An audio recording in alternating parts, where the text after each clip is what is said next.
鏡頭一轉嚟到第二條片，都係香港仔水塘，都係呢一條嘅兒童研習徑，啱啱喺嗰度做一個終結，偷渡啦喺度做翻個開始。上一條片咧就行咗呢個嘅晚龍越野賽嘅16公里路線，喺呢度出發兜咗圈，喺呢度完結。咁就過程裏邊醒起咧，我想 share 薄扶林水塘一個位置。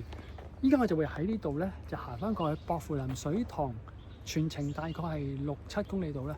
水寶關節 4D 奶粉，9成用家證實有效改善關節痛，22年品牌銷量突破250萬罐，澳洲製造，醫護學會認證，膝頭好，上山落山試做得到。主要去到水塘上面一個港島徑嘅位置，想分享一個手作步道嘅活動，當日我嘅經歷。出發時候傾兩句偈啦，即係啱啱呢條片打上之前嘅1個禮拜到啦。香港發生一件好大嘅悲劇，好多人都好唔開心，無論你係置身其中，或者嗰個社區，甚至香港人都有好大感觸、好大影響。個心會覺得好痛，覺得好多嘢點解會搞成咁嘅咧？甚至乎因為呢件事引咗一啲嘅社會紛爭。即係我都唔方便講太多，費事影響，即係人哋覺得你係好有立場去諗一啲事情啦。我覺得大家成年人或者係有思考嘅人應該識得點去判斷。即係總之唔好俾人一啲説話帶風向啦，即係自己思考多啲，睇多啲，比較多啲啦。而我覺得係傷痛過後點都要重新生活嘅。咁我哋有陣時要積極少少啦，即係無論你嗰個傷痛嘅程度去到邊度都好，都要繼續生活㗎嘛。即係儘管個心有時揦住都好，過一段時間之後，盡量替自己掉翻低，去重新開始嘅生活，咁你先至可以有一個健康嘅身心去繼續你嘅生活。無論你身邊有幾傷痛嘅事情都好，甚至乎可能罹難嘅係你好親嘅朋友都好。佢哋都唔希望你喺活在世間係覺得唔開心嘅。OK， 你想佢哋喺另一個角度生活得開心，你喺呢個角度就繼續活得開心。我相信如果真係有另一個角度嘅話，佢都想你活得開心嘅。OK， 咁重新出發啦。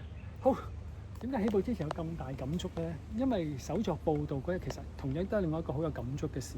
講緊我哋係修復一個石級、一條樹根，未必每一個人都理解佢哋點解要咁做，但係可以一定大家理解到嘅，佢哋都係一啲有心人。OK， 即係話俾你知，無論世界變成點都好咧，都有啲有心人去希望令個世界更加靚嘅。好啦，喺條兒童研習徑出翻出嚟之後，向右手邊上翻少少路段，真係少少嘅啫。啱啱我哋喺度兜咗 round 兒童研習徑，喺呢個位對面。有條路不通行嘅山徑，喺度上翻一段，接翻上去呢個香港仔水塘嘅引水道。好啦，上嚟引水道見到直上咗路嘅，大概都係上翻去上面一段嘅港島徑路段啦。OK， 見到有絲帶嚇，條路都企理嘅，有樓梯級嘅。但我哋唔行呢度啦，我哋沿住左手邊引水道行。呢段引水路坐底都1公里以上㗎啦。如果你想係用徒步嘅方式，由呢個香港仔水塘去到薄扶林水塘，而又唔想行馬路或者上一啲好高嘅山頂位置咧，咁呢條引水道咧就係最好嘅路段嚟㗎啦。引水道又冇乜風景好睇嘅，咁你當係健行，即係train 下腳步，有啲高處咁嘅路段，咁都係舒服嘅。OK， 咁頭先我哋就跑過嚟，依家我就唔跑乜過嚟，慢慢行傾下偈啦。咁講翻我呢個手作步道咧，上次其實就係透過呢一個嘅綠色地球。咁綠色地球就災漁農署就有一啲嘅工作坊，咁我就參與。咁事先聲明先，我就係真係普通市民嘅模式去報名參與，真係落手落腳做嘅。OK， 事前係冇事先將人話係我係某係拍片嘅人，希望就企喺側邊睇住嚟拍，冇呢啲嘢嘅。咁當然佢哋認緊我就另一回事啊嚇。咁我純粹係想去體會嘅。OK， 咁而講翻喺坊間其實亦都唔係淨係得綠色地球有同漁護署嘅，漁護署應該係同好多間嘅 NGO 咧係有呢啲嘅合作嘅。咁佢哋漁護署有班專家嘅同事咧係做呢啲嘅保育嘅推廣嘅。咁綠色地球即係其中一個。咁我就透過同佢哋之前有啲嘅活動參與啦，即係我參與啲活動啦。咁而就認識咗佢哋之後咧，今次就報名參加啲活動。咁上次嘅起步咧就其實好簡單啫，就係喺呢一個嘅叫做博士林水塘嘅位置。如果俾安排做嘢嘅位置咧，就啱啱喺港島徑9號標記處嘅位，對下一個石級位。所以頭先經過嘅時候諗係我上次都話想去拍一拍翻片，咁就不如喺呢度行翻過一條輕鬆嘅路線6-7公里，順便去少少分享同埋一啲我做完一啲手作步道之後嘅感受。好啦，沿住引水道一直走嚟到開陽呢個位置，望翻落去下邊呢個位置就係呢個田灣村，而田灣村後邊山呢一個山就係奇力山啊，上面嘅位置就係明德醫院個位。呢度有條山徑都上去嘅，之前仲會途經一個戰時遺跡。一路行嘅時間，見到左手邊有條路出現咗。呢條路有個閘口，呢個閘都係水務署管理㗎啦。呢個位置落翻去就貝路道，即係上斜路之前咧，會經過聖坡中學，隔離有一條好窄嘅馬路貝路道，嗰度直隊上嚟咧就係呢個位啦。呢度咧正常係唔入得嘅，啱啱都有落咗閘，唔知點解一路開翻。正常你唔好咁揸車入嚟，直行呢條貝路道好得意嘅，去到咁上下咧就變咗可以行車路咧，就變翻一啲行唔到車嘅路嘅。OK， 嗰條路基本上我唔知下邊有冇風嘅，但係上嚟呢度咧一定係落咗閘嘅。咁講行車唔 work 啫，行人係 OK 嘅。即係如果你嘅起步點係唔諗住上香港仔水塘嘅咧，喺聖坡中學隔離咧開始貝路道上嚟呢個位置，行過博士林水塘都 OK 嘅。咁就變咗唔使行嗰段斜路，嗰段斜路其實都幾斜下嘅。咁當然，如果你搭車上去係 OK 嘅，即係搭4號 M 小巴去到漁光村落車，咁就行短好多啦，即係100幾十米到啦，就上到去水塘入口嘅位置。好，呢個位置接翻港島徑，直去都係港島徑。右手邊呢度都係港島徑，順走係嚟到呢度咧，就一聲屈翻上去。而我哋依家就係逆走港島徑嘅方向，即係向前走。而我頭先講嗰個貝路道嘅行車馬路，去到嗰個位置都消失咗啦。點解咧？因為佢係沿住啱啱嗰個 Y 字路口咧，繼續順走港島徑嘅。即係啱啱我哋嚟到嗰個位，右手邊上山嘅方向咧，都係貝路道嚟嘅。不過行唔到車咁解啫嘛。OK， 冇人話俾你知，一條路一定係行到車啊。OK， 一直沿住引水道直行嚟到呢個位，可以過呢個引水道嘅。望出咗少少。有一個港島徑嘅指示牌，直行我唔敢包可唔可以沿住引水道直去啊？咁但係咧好似有嘅，我記得。Anyway 喺呢度跨過去啦，上高少少，沿住呢條嘅鐵鏈，呢度已經係可以去翻港島徑嘅路段。上嚟見到右手邊有啲工程做緊啊嚇！地圖上面都冇顯示山徑，但係靚路嚟嘅，見到遠處有樓梯級。OK， 我哋上到嚟樓梯級呢個嘅盡頭位啦。轉左手邊，繼續上樓梯級。上到嚟見到 H23個牌，同埋好靚嘅避風塘景色。一路上嘅時候睇下風景啦，啱啱喺呢一個嘅接近180度嘅轉彎位，望翻出去嘅就係呢個海怡半島啦。啱啱我講嘅避風塘景色呢位睇就更加睇多少少啦。下邊呢個有個名稱叫雞龍灣。見到呢一個嘅避風塘個堤壩咧，係一個睇日落嘅靚地方嚟嘅。嗰個島如果冇記錯，叫火藥洲。望翻出去對面嘅三支鄉位置，當然就係南丫島啦。一路上嘅時間，準備再左轉嘅時候，一個頭位望翻出去，除咗墳場之外，後邊嗰座有一個尖頂嘅位置，呢一個位就係南朗山，南區嘅3座大山其中一座。遠處望見海洋公園嗰啲嘅激流器，呢個位畫面正中央嗰個齊樓遮咗少少嗰個咧，就係呢個玉桂山嚟㗎啦。當然直對出嚟就係鴨脷牌啦。前面呢個矮少少140幾嘅，有人叫做假玉桂山。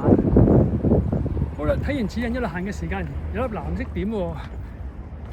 近年先開始行山玩跑步嘅朋友未必知係咩嚟啦。前面仲有一粒。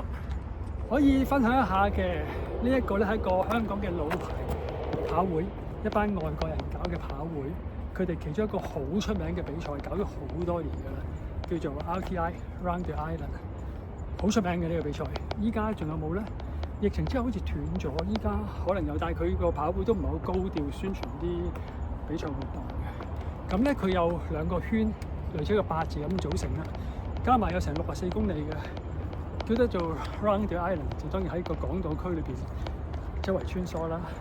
有個大圈，有個細圈，大圈同細圈係幾多嘅距離？我唔記得咗啦。咁個比賽得意嘅，可以報大圈，可以報細圈，可以報晒整個嘅比賽。咁而呢啲藍色點咧，就係佢哋嘅路標嚟嘅。坦白講，即係頭先我講啦，嗰個係一個老牌嘅跑會啦，真係好多年㗎啦。香港第一個馬拉松都係佢哋搞嘅。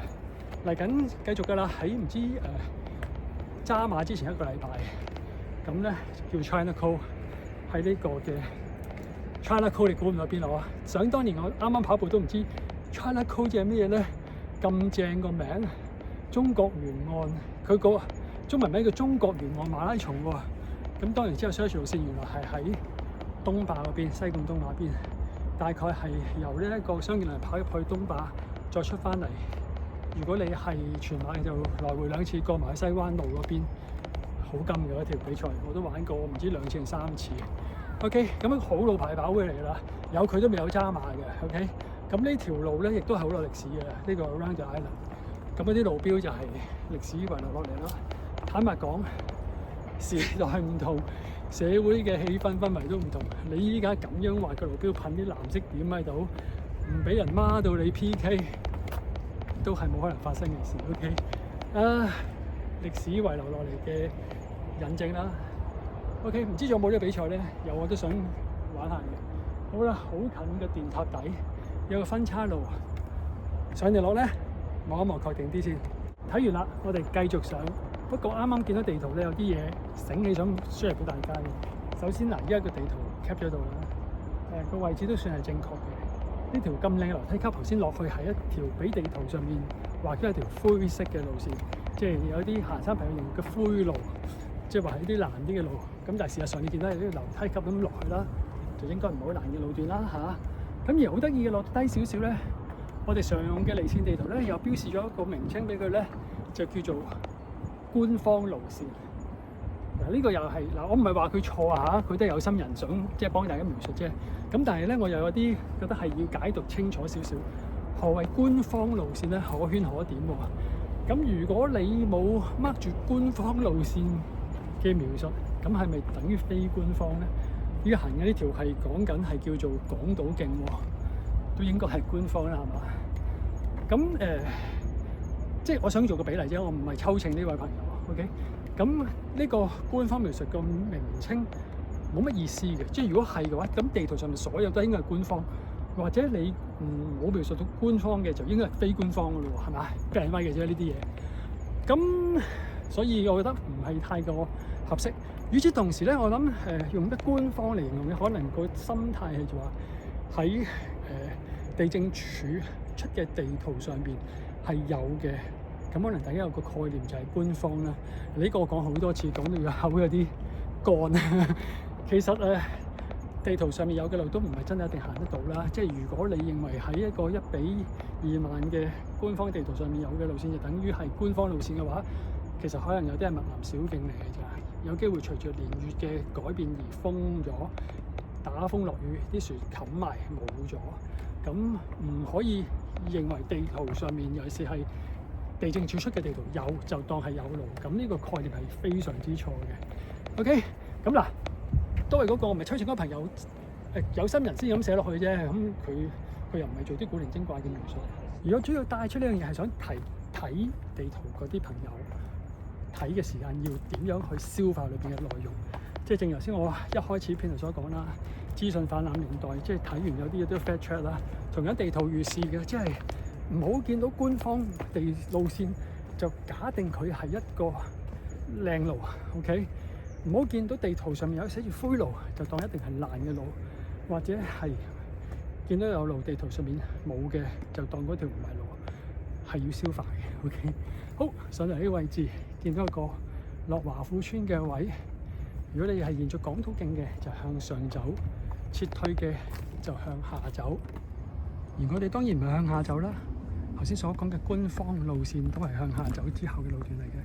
我哋係向上走一段之後會有港島徑，港島徑嘅前少少位置亦都有條引水道，我哋嘗試行引水道。好啦，呢度上嘅時間嗰涼亭出現要留意啦。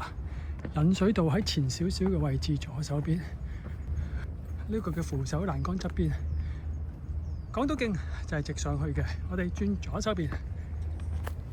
點解我唔行港島徑行呢度呢？兩個原因嘅。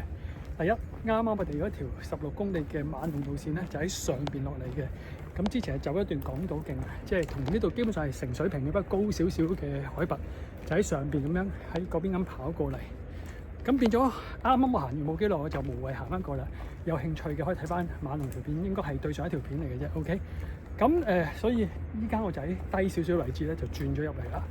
第二個原因就係上少幾級樓梯級啊嘛，呢度係慢慢斜上去，左邊低右邊高，咁即係話我要上高少少再過翻去，而好大機會咧應該係要再落翻嚟嘅。咁沿住呢段引水道走咧，就會輕鬆少少。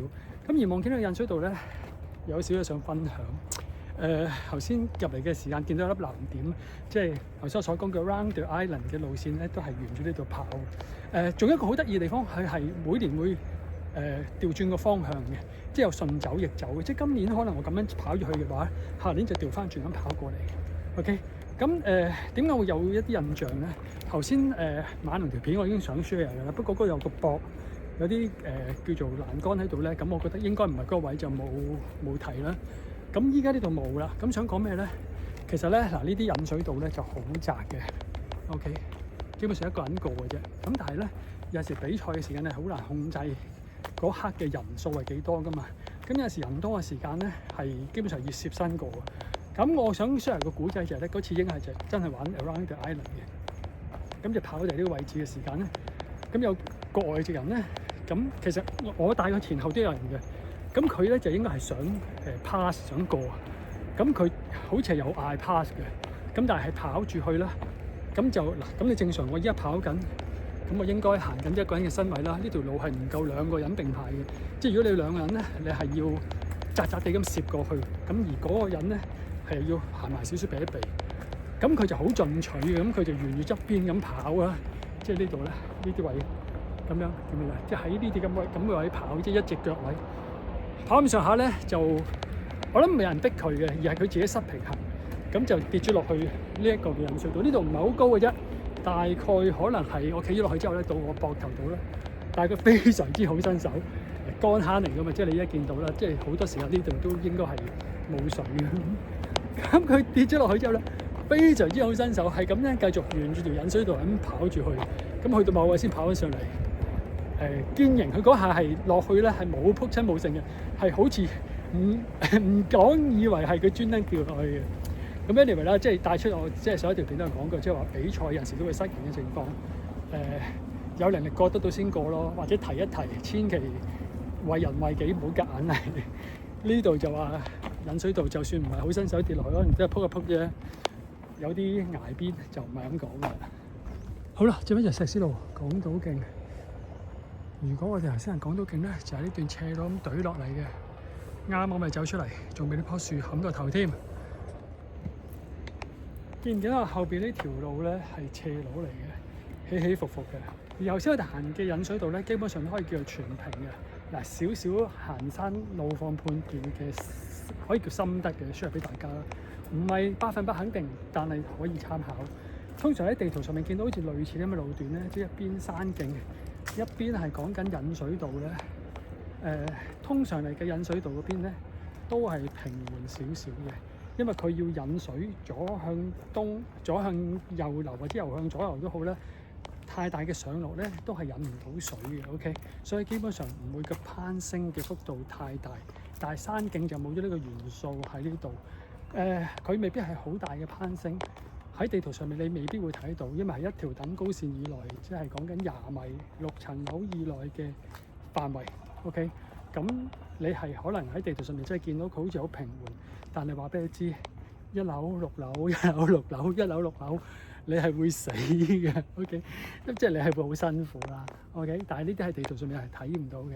咁即係話，如果你見到有咁嘅路況，而你又覺得唔想咁拗教嘅話咧，引水道係你一個嘅選擇。咁當然啦，呢個頭先所講係一個個人行山嘅歷程裏邊嘅心得，唔係一個密實嘅。可能你去到個引水道係封咗，基本上唔係貨俾人行嘅。即係其實呢啲都未必係俾人行嘅，都係最主要都係貨啲維修工人。咁但係行山人士唔多，你要行佢亦都唔阻止你咁解。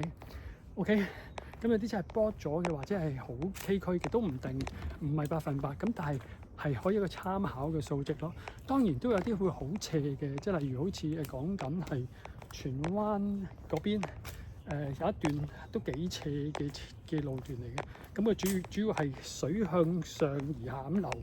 咁冇辦法啦，咁一小部分啦，大部分都相對係平緩，可以係做一個參考。而頭先嗰兩段路嘅比較咧，嗱，除非你係一定要行港島徑，即係可能你嘅目標係要完成呢條港島徑，又或者好似頭先之前嘅一條片馬龍越野賽一個比賽路段，一定係要行比賽路段。如果唔係，就會係當係走 shortcut 犯規咁計咧。即係一般識玩呢頭咧，都沿引水道走，因為對石屎路其實都冇乜大風景可言。好啦，望住17個牌，我哋嗱呢度有個圈啊，純一個圈嚟就好得意啊！點解個圈咧？我哋唔好理呢個圈，我哋繼續沿住主徑直行。17個牌，距離我目標9號牌仲有8個牌，即係仲有4公里啊！好，嚟呢個位置，如果我哋玩港島徑嘅話，就要右手邊上斜。當然，你哋有個港島徑嘅地圖牌啦。但係我哋會選擇直去喎，我哋都唔選擇行港島徑。今次唔行港島徑咧，有3個原因嘅。第一，頭先我條馬龍越野賽嘅路線咧係喺呢度懟落嚟嘅，即係話咧啱我先喺度走咗落嚟，咁我所以就唔走翻呢條路啦。有興趣嘅話，咁可以睇翻啱馬龍條片啦，應該係對上一條片嚟嘅啫。路況冇乜太大嘅變化，都係石屎路為主，上上落落。咁但係我哋點解走下邊咧？頭先咪講咗，最終我哋都去翻港島徑嘅9號牌噶嘛。最主要就係話呢度頭先個原理啦，上上落落啦。呢度相對嚟計咧，係落翻去置富嗰邊嘅方向係平緩少少啦。同埋第二因素係會落翻去薄扶林水塘邊。咁我都想去水塘邊睇一睇水塘景色。嗰個嘅水塘景望翻上去，望翻見呢個太平山個山頂嘅。而第3個重點就係我要 feel 水 ，OK？ 因為頭先咧就本身我帶住支500 ml 嘅水咧，咁貨我嚟計係夠嘅，咁玩個16K 嘅路線，咁完咗之後咧，開頭預期係喺呢個香港仔嗰個傷健樂園嘅位咧係會有 feel 水機嘅，因為過往個位置係有 feel 水機嘅，咁我諗住你裝修工程，咁你都會起翻個廁所俾人啦，咁點解冇咗 feel 水機咧？咁喺我頭先入去打一個 round 嘅時間，我係見唔到，可能我眼大睇過龍下，咁我覺得有係應該嘅。但係我望翻去原本水機嘅位置，廁所盤嘅位置就冇 feel 水機啦。咁冇辦法啦，變咗我嚟嘅身上得1、2、200都可能冇嘅水咧。咁依家係乾住個口嘅。其實你見我講嘢越講越文乜聲嘅，因為唔係好夠水，所以落翻去水塘側邊咧係有部 feel 水機，加翻水，補一補水。顧住講真啲直隊落去，我哋唔直隊落去嘅，直隊落去係薄扶林村喺呢個位置，啱啱隻狗仔波住咗我，咁啊直隊咗落嚟幾步，發覺唔好對路，睇翻轉頭，我睇呢一棵唔知咩樹啊，榕樹咧，落到嚟嘅右手邊呢條徑好似樣嘅，即係似樣意思係好企理啦，石屎路段喺呢個位置，唔好直隊落去，係要轉右手邊去翻水塘嘅方向。直入嚟冇耐會見到3號配水庫，呢個配水庫頂係一個公園仔嚟嘅，有凳嘅，好靚嘅環境。呢個咁靚嘅公仔，我哋就唔入去啦。我哋靠左手邊繼續落樓梯級。呢一段仔主要都係跨住呢個嘅配水庫3號配水庫側邊走啦。冇幾耐就會接翻去水塘路嘅路段。一直行望見個山頂，呢座山見唔見到有個亭喺度啊？喺個中央位置，呢座就係西高山啊！呢個位置睇唔係好似係嘛？點解咁圓嘅？唔係尖尖地嘅咩？唔同角度睇啊嘛！唔信你行前少少就會見到，當呢座西高山嘅時間，直望過去前面有2座、3座、4座發射塔嘅位置，就係太平山嘅山頂啦。咁喺太平山嘅西邊，咪西高山啦。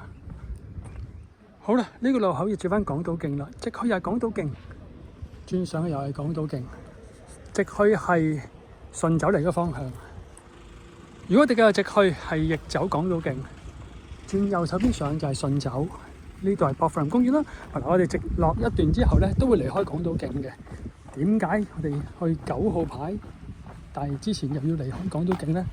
喺呢個1977年嘅2號配水庫位置對出有條樓梯級，我哋要落翻水塘嘅位置。原因講咗啦，頭先都見到啦，我哋講緊繼續順走港島徑嗰段，即係如果我哋係喺呢一個嘅之前嘅路口入咗港島徑咧，基本上又係上上落落咁樣嘅，咁一定係嗰個難度係高過我哋頭先啱啱行向下走呢個3號配水庫嗰個嘅位置嘅。如果呢家沿住呢條樓梯級落翻去下邊嘅位置，最主要就係落翻去水塘嘅位置，睇下景色同埋 feel 水。呢條樓梯級咧，平時都係少人行㗎啦。咁但係咧，你見到腳下都係一條砌到好工整嘅樓梯級嚟嘅，絕對唔係嗰啲隱秘小徑嚟嘅。講緊係20-30米距離嘅路程嚟啫，接翻馬路邊向下走，落水塘就要向下走㗎啦。要落嘅時間，同樣呢個位置都好多水塘嘅遺跡。香港島嘅幾個水塘咧都有呢啲咁嘅古舊設施喺度，封咗㗎啦。應該係當年水務人員嘅宿舍嗰類嘅建築物嚟。因為落嘅時間，右手邊會見到有一啲嘅引水道啦，一路直落過去，前面就係呢一個嘅薄扶林水塘。好啦，行前少少望翻薄扶林水塘嘅位置啦。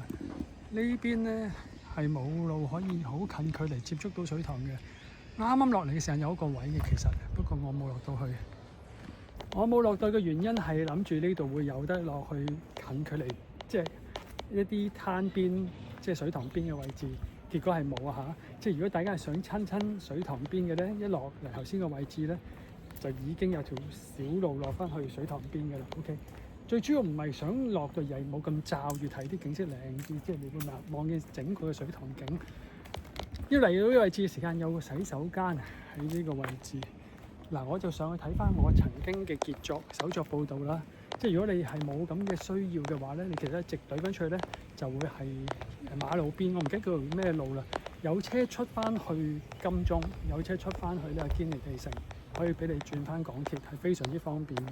咁如果你話喂係想行多啲山徑，咁頭先你沿住港島徑走咧，喺前少少嘅位置咧，就落翻嚟前面個位嘅。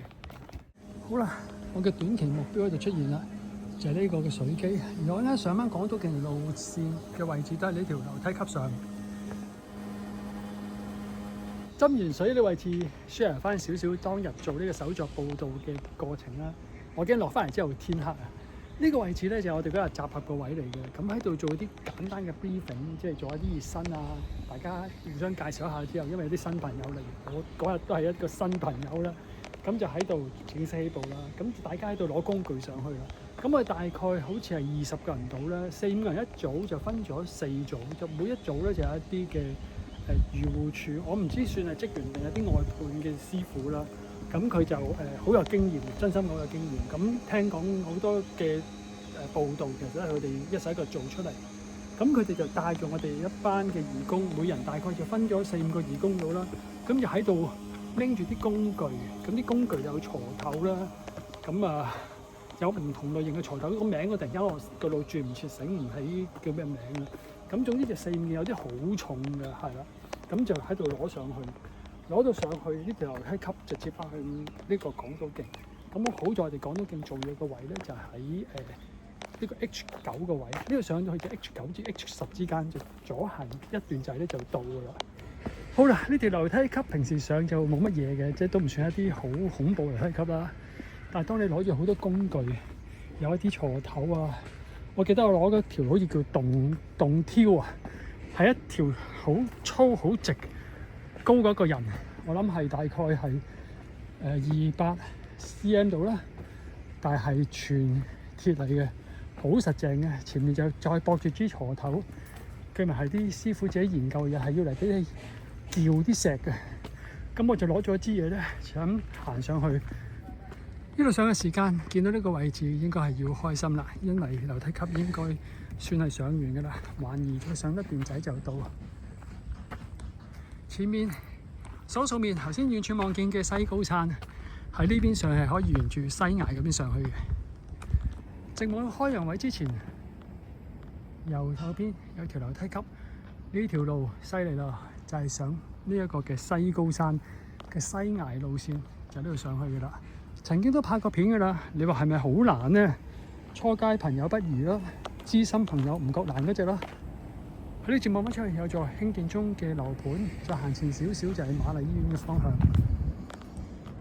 好啦，話咁快嚟到09呢個位置，嚟到09呢個位置咧，傾下偈啦，開始要呢個位置嘅牌對出，正呢個位就已經有啲嘢做過噶啦。見唔見有啲乜嘢唔同咗嘅地方咧？手作報導佢哋其中一個嘅概念咧，就係做咗，希望等於好似冇做過咁樣。咁呢個係佢哋想做嘅嘢嚟嘅。而喺呢個牌對出有啲咩做咗咧？我腳下呢一級，呢級原本係冇嘅，呢級係我同幾個義工朋友一齊做出嚟嘅。喺附近攞大石咧起呢級出嚟嘅。喺呢級嘅原因就係因為呢度嘅水土流失咧，令到咧冇咗呢級之前呢一級好大級，多咗級你都唔覺嘅時間，諗下冇咗呢級，其實呢級係相對於大級嘅。嗱，首先講唔好講喺山度好多呢啲咁嘅情況出現先啦。即係先講，即係我哋做咗呢樣嘢，再講即係點解要咁做。呢一級就係我哋幾個義工一齊做出嚟嘅。而喺側邊呢度咧，其實本身咧呢個位置咧係一條俾人行到多咗出嚟嘅路。點解咧？原因係因為啲級唔好行啊嘛。咁啲人咪沿住側邊行咯。咁而家你見到咧，我哋係專登搬咗啲大石，個目的係令到條路唔好行。即係有啲叫 block 咗條路，同埋就係喺側邊攞咗啲枯枝嚟擋呢條路。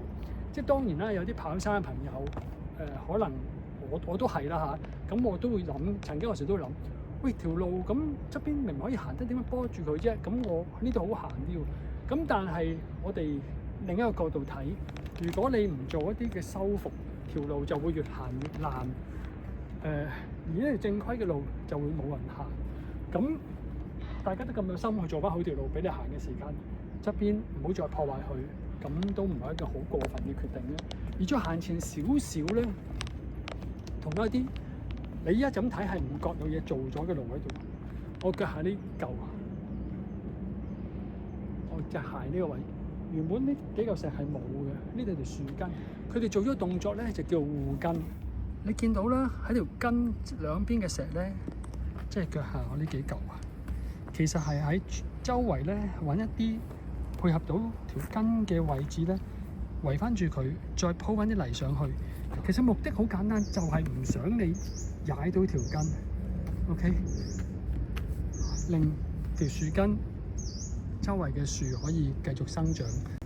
前少少呢個都係㗎。其實喺呢條根嘅後端嘅位置咧，原本唔係咁樣㗎，係幾位義工朋友好有心，我哋好似形容佢砌緊馬賽克咁樣，一嚿一嚿石咁砌翻出嚟，再揾翻啲泥沙落去鋪翻平呢個位。個目的係咧，嗱，你依家咁行呢邊嘅時間咧，嗱，影翻條路線，你原則上你係唔會無端端即係踩一條樹根嘅，即係正常你都會搭上去 ，OK？ 而喺呢邊行嘅時間，咁你正常嚟計就喺度咁行，就落翻嚟，亦都唔會踩到條樹根。而條樹根再行前幾步咧，呢度好平坦嘅路段，看似冇乜嘢做過啦。其實呢度原本係有幾級石級出咗嚟嘅，係大概由呢個位啦至到呢度咧，係一啲嘅石級，大概係講緊一對鞋咁高嘅位置咧，係升高咗，係咁延續落去嘅。咁中間呢度又冇咗㗎咯喎，咁我唔知係剝爛咗定係點。總之呢度零零丁丁大概係有幾米嘅石級，咁一班義工就剝咗佢。嗱，我又沿住9號牌逆走8號牌嘅方向咧，呢段亦都係我哋當日嘅工地路段嚟嘅。咁我哋分咗4組人啦。咁你可能就會覺得啦，甚至我都有咁諗法，就喺個山度邊咁多呢啲路段，你剝得幾多個都唔係。嗱，老實講，以一個跑山人嚟計，其實嗰啲路唔搞到合理，條路本身都好靚㗎啦。咁但係點解要花心思花心機去整翻靚佢咧？咁你問我都有一刻係有啲問號喺度嘅。咁但係我哋就做咗一樣咩嘢咧？其實我形容就係一啲物資嘅轉移啊。咩嘅物資轉移咧？嗱，行前10步8步到嘅啫。嗱，回望好近嘅咋，啱啱呢個位有一條坑，呢條坑咧大雨天係有水落嘅。呢度有一條石橋，呢條石橋嘅底咧依家係通嘅。OK， 見呢個，總之 anyway 係通嘅，但係我哋嚟做嘢嘅係完全唔通嘅。點解咧？因為經過長年累月咧，啲沙石塞住咗呢一個嘅坑，呢條坑嘅渠底，導致到咧啲水唔可以流落去嘅時間咧，就從兩邊走，就令到兩邊嘅山景咧有個水土流失嘅情況出現。嗰日咧，我哋就喺呢一條嘅坑間咧，就搬啲大石落去修葺頭先嗰啲嘅石級。咁嗱，點解話一啲物資轉移咧？譬如頭先嗰個路駁嘅位，既然嗰堆嘅石級係冇用，咁我哋咪剝咗啲石嚟做翻啲石級咯。同樣啦，呢度塞住咗嘅沙石泥土，咁我哋將佢轉移咗去，既可以將呢度通翻去，有流水流落去，而嗰邊有一啲石級，又或者可以阻擋住側邊一條唔應該行嘅路段，有啲石喺度擋一擋條路，咁咪變咗物盡其用咯。OK， 再行前睇多2步啊！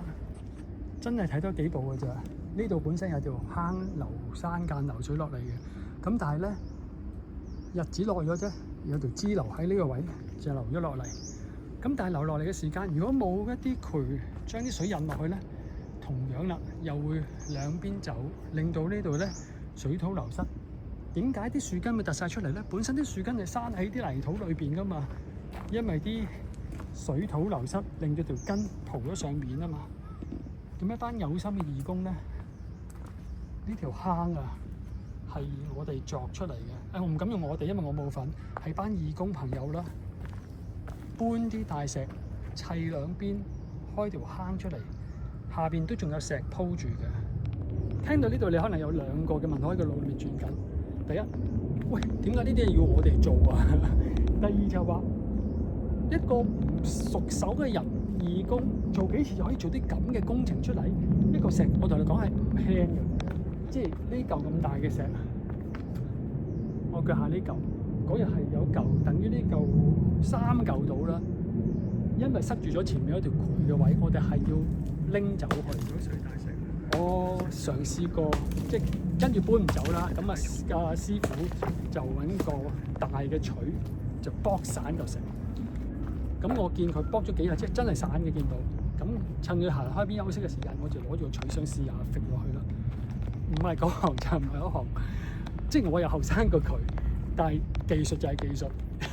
我係喐都唔喐嘅嚿石，到最終嘅石當然係俾剝爛咗啦。亦都我哋夾生腳係搬咗去起頭先嗰啲嘅石級，同埋幫住側邊條路啦。嗱，呢啲都係啲義工朋友做嘅。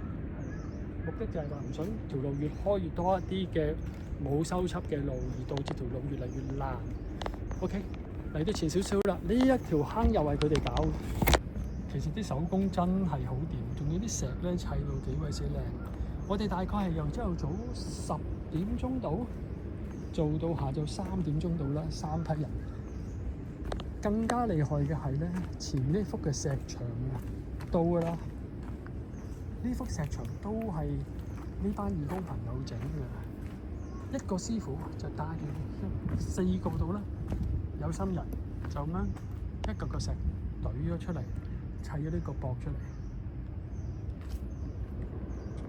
我記得嘅係咁多啦，有份參加當日嘅朋友，如果有緣喺度片嘅，而我又漏咗嘅，唔好介意。OK， 因為嗰日我係嚟內心度做嘢，我係好認真咁做嘢，即係我唔係嚟專注拍攝，所以有啲嘅位置我跟唔到，描述唔到，可能有你有份做嘅嘢我冇提到，唔好意思啊。OK， 咁之後咁我當然有啲感受啦，咁我就出咗個 post 分享，但係大概係一個好開心嘅心情，即係話俾人知呢一級我有份做，有個少少滿足感嘅感覺。咁當然會有唔同感覺啦，即係有啲朋友就講，即係喂呢啲嘢大概其實我諗個 mind 係話唔應該係我哋做啦，我哋有交稅㗎嘛，點解係我哋做咧？嗱，好坦白講，我都唔係聖人嚟嘅，我都係一個普通市民嚟嘅啫。呢個感受我曾經都有嘅，甚至乎我會覺得係我會咁睇，開頭我會理解呢啲活動咧，純粹係出於一個保育嘅推廣，即係做嘅咧，我嗰刻咁諗啊，早期做嘅咧都應該係啲師傅啊，或者係漁署啲職員做嘅。咁純粹希望帶出一個愛護山徑嘅信息俾一啲嘅市民，等我哋體會得到嘅參加嘅啫。咁呢個係我個原意嚟嘅。甚至乎好早期，大概可能年幾之前啦，我身邊有朋友玩，咁我都有個感覺就喂，咁大個石整親咁點算啊？你哋冇咁嘅經驗嘅喎，係咪應該係佢哋做咧？純粹你係參加，好似頭先我所講，係一個體會啊，即係領略到愛護山徑，你有份去保護嗰個山徑，純粹係出於一個嘅保育推廣嘅角度。但係當我嚟到嗰日咧，我話俾你真係堅砌，係真係堅砌嘅，即係我個攰嘅程度係好似做咗一日 gym 咁樣啦嚇，即係嚿石咁樣係落手落腳。老實講，我已經唔係最賣命嗰個，因為唔係偷懶啊，即係搬抬我係盡做嘅，但係即係有啲技巧上可能鑿石啊嗰啲，真係唔係嗰科就唔係嗰科，即係鑿幾下已經係搞唔掂。OK， 咁我都有咁諗，即係話一啲留言嘅感覺我都有。咁但係我到最終個調適係咩嘢咧？其實咁講我都認同嘅。其實呢啲嘢係應該係政府資源做嘅。OK， 咁但係咁多嘢要做，佢哋講到個口裏邊咁多更加重要嘅做，同埋資源分配分唔到呢啲位置就分唔到㗎啦。